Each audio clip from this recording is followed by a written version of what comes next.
मदरसे के कारी ने 14 साल बच्चे को 5 घंटे मुसलसल तशद्दुद के बाद मौत के घाट उतार दिया। 14 साल बच्चा 2 रोज की गैरहाजिरी के बाद जब मदरसे पहुंचा तो उसे देखकर कारी साहब का खून खौल उठा। उन्होंने डंडा उठाया और 14 साल बच्चे को मुसलसल 5 घंटे पीटा। बच्चा तो करा करा कर चुप नहीं हुआ, लेकिन कारी साहब मार मार कर थक गए। सितम तो ये कि उनकी जगह फिर एक और कारी साहब ने ले ली। उन्होंने डंडा उठाया और अब उन्होंने उस 14 साल बच्चे पर कसर पूरी की।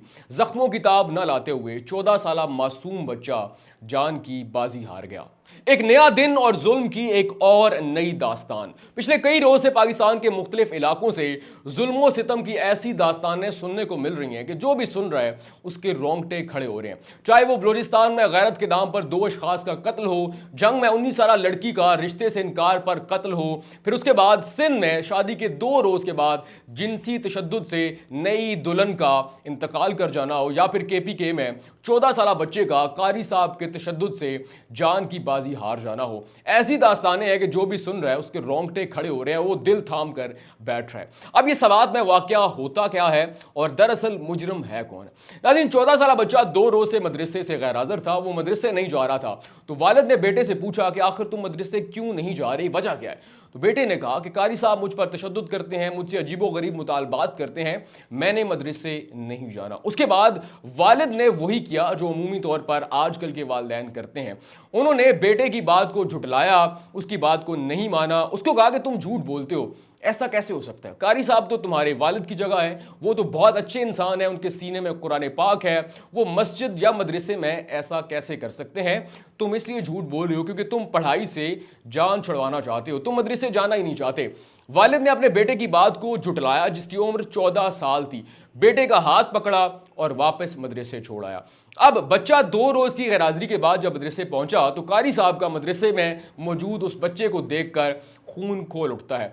वो डंडा उठाते हैं और 14 साल बच्चे को बकिया तमाम बच्चों और कारी साहिबान की मौजूदगी में पीटना शुरू कर देते हैं। इतना तशद्दुद करते हैं कि कारी साहब उस 14 साल बच्चे को पीट पीट कर खुद थक जाते हैं।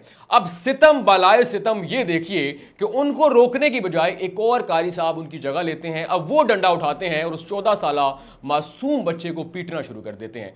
5 घंटे के मुसलसल तशद्दुद और ज़हनी अजियत के बाद वो बच्चा जख्मों की ताब न लाते हुए जान की बाजी हार जाता है, जिसके बाद उसकी नील और तशद्दुद ज़दा लाश की तस्वीर सोशल मीडिया पर वायरल होती है। तो जो भी वो लाश की तस्वीर देखता है वो दिल थाम कर बैठ जाता है। उसके बाद सवात में एक धरने का आगाज होता है, तमाम कारोबारी मराकज और रोड्स को सील कर दिया जाता है, जिसके बाद इंतजामिया हरकत में आती है। 1-2 लोगों की गिरफ्तारी होती है, लेकिन लोग अब भी ये मुतालबा कर रहे हैं कि मरकजी मुलजिम को गिरफ्तार किया जाए। लेकिन यहां पर मेरा सवाल यह है कि मरकजी मुलजिम है कौन? क्या आपको नहीं लगता कि इस लंबी कहानी का किरदार अक्सर वही होता है जिस पर FIR दर्ज होती है, जो लानते समेटता है? जैसे कि इस कहानी में 2 कारी साहिबान आखिरी किरदार हैं, लेकिन होता क्या है कि बकिया किरदार इस सारी सूरत हाल से बच जाते हैं। तो असल मुजरिम है कौन?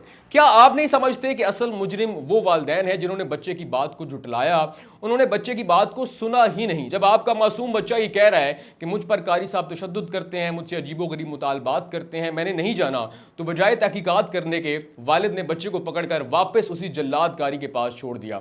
अब बच्चे के दादा का भी एक बयान बहुत तेजी के साथ वायरल हो रहा है, जिसमें वो इस बात की तस्दीक कर रहे हैं कि बच्चे ने अपने वालिद को बताया था कि मुझ पर कारी साहब तशद्दुद करते हैं, मुझसे अजीबो गरीब मुतालबात करते हैं, मैंने नहीं जाना। लेकिन वालिद ने बेटे की बात को तस्लीम नहीं किया, उसको झुटलाया और उसको वापस कारी साहब के पास छोड़ आए, जिसके बाद कारी साहब ने इतना तशद्दुद किया कि वो बच्चा जान की बाजी हार गया। अब वहां पर जो है वो धरना तो चल रहा है, मरकजी मुलजिम अभी तक जो है वो गिरफ्तार तो नहीं हो सका, लेकिन सवाल उन वालिदैन से है कि क्या सिर्फ पैदा करना ही आपकी जिम्मेदारी है? क्या आपको ये लगता है कि आपने बच्चे का स्कूल में किसी कारी साहब के पास एडमिशन करवा दिया तो आपकी जिम्मेदारी पूरी होगी? ऐसा बिल्कुल भी नहीं है। बच्चे का चेक एंड बैलेंस, उसकी बात को मानना, उसकी बात को सुनना भी आपकी जिम्मेदारी है। जब आपका बच्चा आपसे कह रहा है कि मैंने फलां घर, फलां स्कूल, फलां अंकल के साथ नहीं जाना, फलां कारी साहब के पास नहीं पढ़ना, तो खुदारा मामले की तहकीकात किया करें, बच्चों की बात को सुना करें, क्योंकि बच्चों का ज़हन आलूदगी से, बददियानती से, बदनीयती से पाक होता है। वो आपसे कोई डबल गेम नहीं कर रहे होते। अगर आपने अपने बच्चों की बात आज न सुनी तो खुदा न खास्ता आपका हाल भी इस 14 साल मासूम बच्चे की जैसा हो सकता है, जो कि न जाने कितने अरसे से अपने वालिदैन से सहम कर उस कारी साहब, उस जल्लाद कारी साहब का जुल्म सितम बर्दाश्त कर रहा था और अपनी जिंदगी के आखिरी 5 घंटे भी बदतरीन तशद्दुद बर्दाश्त करके दुनिया से रुखसत हो गया।